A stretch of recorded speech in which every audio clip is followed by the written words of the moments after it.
അന്ന് ഈ മണ്ഡലത്തിൽ മത്സരിക്കുന്ന പ്രതിപക്ഷ നേതാവ് മാധ്യമങ്ങളോട് പറഞ്ഞു, ഇനി നിങ്ങളെ കേൾപ്പിക്കണമെങ്കിൽ ഞാനും കേൾപ്പിക്കാം.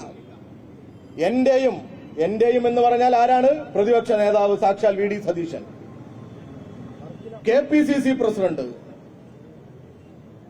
രണ്ടുപേരുടെയും സംയുക്ത അക്കൗണ്ടിലാണ്, ജോയിന്റ് അക്കൗണ്ടിലാണ് പണമുള്ളത് എന്ന് എന്നെ കേൾക്കുന്ന ഏതെങ്കിലും മാധ്യമ പ്രവർത്തകർക്ക് അതിൽ സംശയമുണ്ടോ? പ്രതിപക്ഷ നേതാവ് പറഞ്ഞതിൽ അങ്ങനെ പറഞ്ഞിട്ടില്ല എന്ന വാദമുണ്ടോ? ഞങ്ങളെ ആക്ഷേപിക്കുന്നവർക്ക് അങ്ങനെ ഒരു സംശയം ഉണ്ടാകാൻ ഒരു കാര്യവുമില്ല. ഞാനത് കാണിക്കുകയും ചെയ്യാം.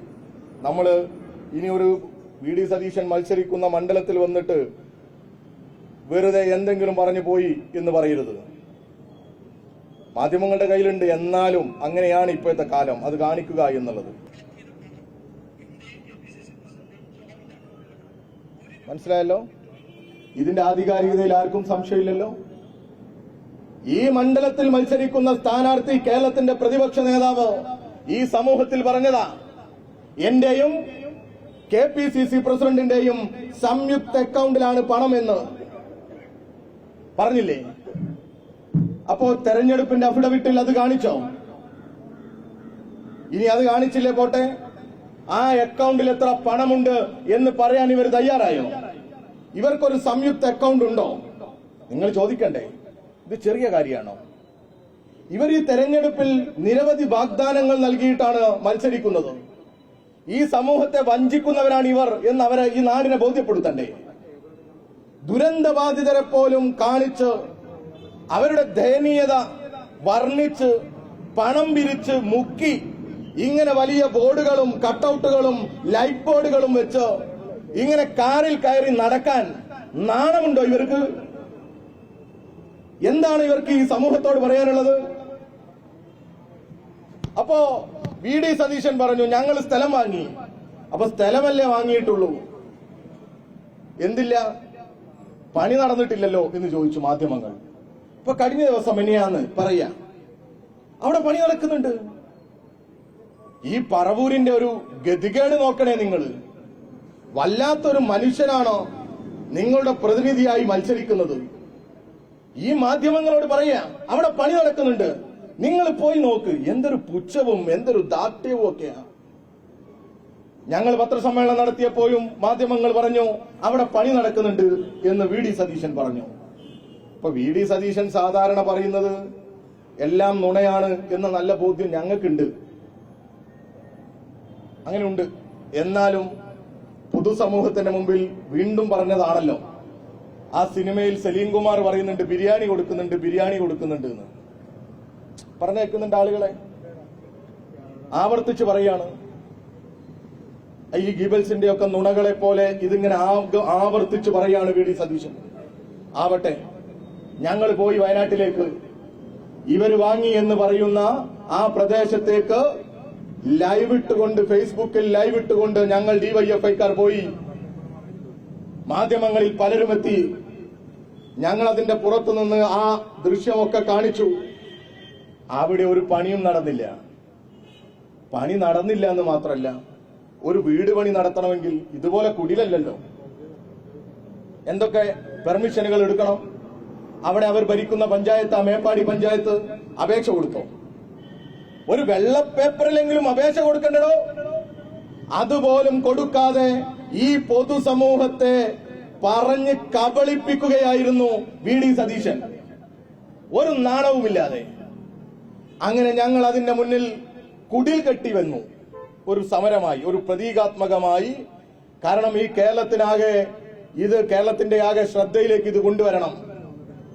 ഒരു കാട്ടുകൊള്ളയാണ് ഈ വി ഡി സതീശന്റെ നേതൃത്വത്തിൽ നടക്കുന്നത് എന്ന് ഈ നാടിനെ ബോധിപ്പിക്കാനുള്ള ഉത്തരവാദിത്വം ഒരു സംഘടന എന്നുള്ള നിലക്ക് ഞങ്ങൾക്കുണ്ട്. അതുകൊണ്ടാണ് ഞങ്ങൾ അവിടെ കുടിൽ കെട്ടി പ്രതീകാത്മകമായി ഒരു സമരം നടത്തിയത്.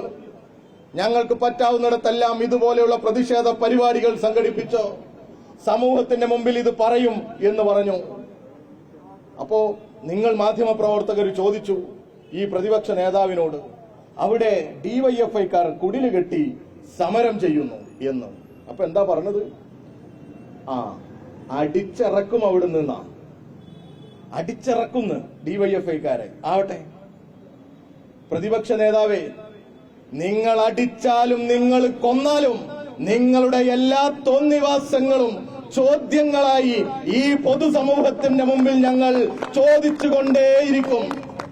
മരിച്ചു വീഴേണ്ടി വന്നാലും നിങ്ങളുടെ ഗുണ്ടകളുടെ അക്രമങ്ങൾ ഏറ്റുവാങ്ങേണ്ടി വന്നാലും ഈ ചോദ്യങ്ങൾ ഞങ്ങൾ ആവർത്തിച്ചുകൊണ്ടേയിരിക്കും. നുണ പറഞ്ഞ് നിങ്ങൾ അങ്ങനെ രക്ഷപ്പെട്ട് കളയുമെന്ന് നിങ്ങൾ കരുതേണ്ട. ഞങ്ങളിൽ അവസാനത്തെ സഖാവ് ജീവനോടെയുണ്ടെങ്കിൽ നിങ്ങളുടെ എല്ലാ തോന്നിവാസങ്ങളും ഈ പൊതുസമൂഹത്തിന്റെ മുമ്പിൽ ഞങ്ങൾ വിളിച്ചു പറയും. നിങ്ങൾക്ക് നിങ്ങളുടെ പണം ഉപയോഗിച്ച് കുറച്ച് മാധ്യമങ്ങളെ വിലക്ക് വാങ്ങാൻ പറ്റും. ചില മാധ്യമങ്ങളിലൂടെ നിങ്ങൾക്ക് പ്രചരണം നടത്താൻ പറ്റും. കനകലു എന്ന് പറയുന്ന ഒരു സ്ട്രാറ്റജിസ്റ്റിനെ ഉപയോഗപ്പെടുത്തി ഒരു സോഷ്യൽ മീഡിയയിൽ വലിയ മാനേജ്മെന്റ് നടത്തി നിങ്ങൾക്ക് കൃത്രിമ ഇമേജ് ഉണ്ടാക്കാൻ പറ്റും. പക്ഷേ ഈ യാഥാർത്ഥ്യങ്ങൾ ഇവിടെ കിടക്കും. ഞങ്ങൾ ഇത് വിളിച്ചു പറഞ്ഞുകൊണ്ടേയിരിക്കും. ഈ പറവൂരിൽ 2013 നമ്മൾ 2023 ഞങ്ങൾ വന്നത്. ഞങ്ങൾ വന്നതാ. ഇവിടെ നിന്ന് നിരവധി പേരുടെ അഭ്യർത്ഥന മാനിച്ച് ഇവിടെ ഒരു സംഭവമുണ്ട്, നിങ്ങൾ വന്നു നോക്കണം.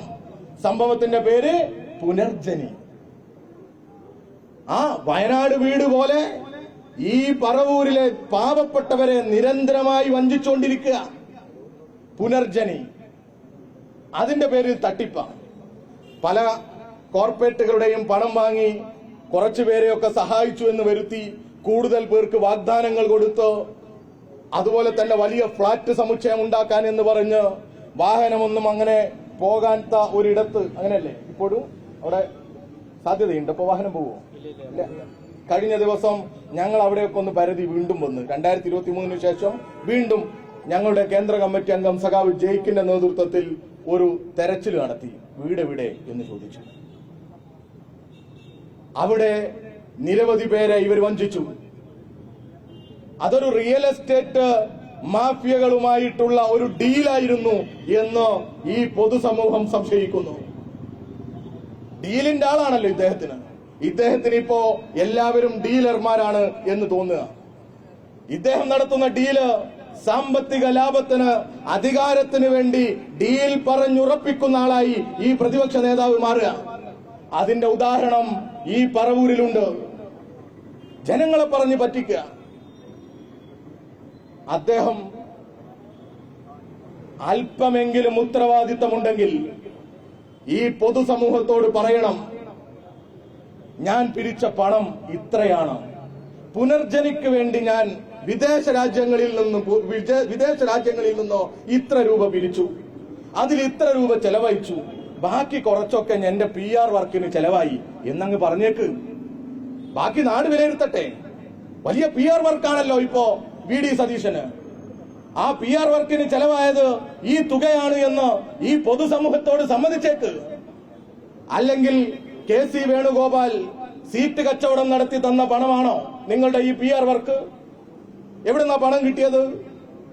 നിങ്ങൾ വയനാട്ടിൽ ഒരു വലിയ പഞ്ചനക്ഷത്ര ഹോട്ടലിൽ നിങ്ങളുടെ ക്യാമ്പ് നടത്തി പുറത്തിറങ്ങുമ്പോ മാധ്യമങ്ങൾ വീടെവിടെ എന്ന് ചോദിച്ചു.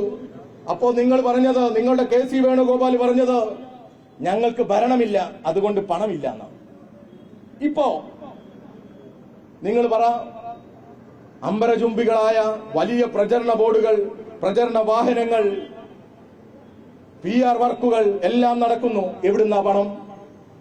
ഹരിയാനയിലെ സീറ്റ് കച്ചവടം നടത്തി 7 കോടി വാങ്ങി എന്ന് നിങ്ങളുടെ മഹിളാ കോൺഗ്രസ് നേതാവിന്റെ കുടുംബം ഇവിടെ വന്ന് പറഞ്ഞു. പറ നിങ്ങൾ, അതാണോ പണം?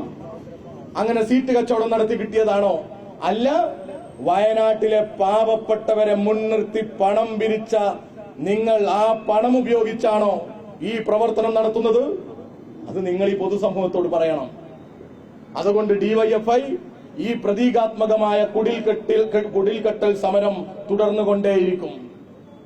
മുണ്ടക്കൈ ചൂരൽമല പിരിച്ച പണം എവിടെ? മുണ്ടക്കൈയിലെയും ചൂരൽമലയിലെയും മനുഷ്യരെ കാണിച്ച് നിങ്ങൾ പിരിച്ച പണം എവിടെ? ഏത് ബാങ്ക് അക്കൗണ്ടിലാണ് അത് നിങ്ങൾ നിക്ഷേപിച്ചത്? എത്ര രൂപയാണുള്ളത് എന്നൊക്കെ നിങ്ങൾ പറയണം. നിങ്ങൾ പിരിക്കാൻ ഉപയോഗിച്ച ആപ്പ് പോലും കാണാനില്ല എന്നാ ഇപ്പൊ പറയുന്നത്. അതുകൊണ്ട് പ്രിയമുള്ള ജനാധിപത്യ വിശ്വാസികളെ, ഞങ്ങൾ ഡിവൈഎഫ്ഐ ഈ പൊതുസമൂഹത്തോട് വീണ്ടും വീണ്ടും പറയുകയാണ്, ഈ പറവൂരിൽ നിന്ന് ഇനിയൊരു അപമാനം ഉണ്ടാകരുത്. ഇങ്ങനെ കേരളത്തിലെ ജനങ്ങളെ പറഞ്ഞു പറ്റിക്കാനും നുണ പറഞ്ഞ് തെറ്റിദ്ധാരണയുണ്ടാക്കാനും പറ്റുന്ന സാഹചര്യം ഇനി നിങ്ങൾ ഒരുക്കരുത് എന്ന് മാത്രം അഭ്യർത്ഥിച്ചുകൊണ്ട് ഈ പ്രതിഷേധ കുടിൽകെട്ടൽ സമരം LDYFന്റെ നേതൃത്വത്തിൽ സംഘടിപ്പിച്ചത് ഇവിടെ ഔപചാരികമായി ഉദ്ഘാടനം ചെയ്ത് അറിയിച്ചുകൊണ്ട് ഞാൻ നിർത്തുന്നു. അഭിവാദ്യങ്ങൾ.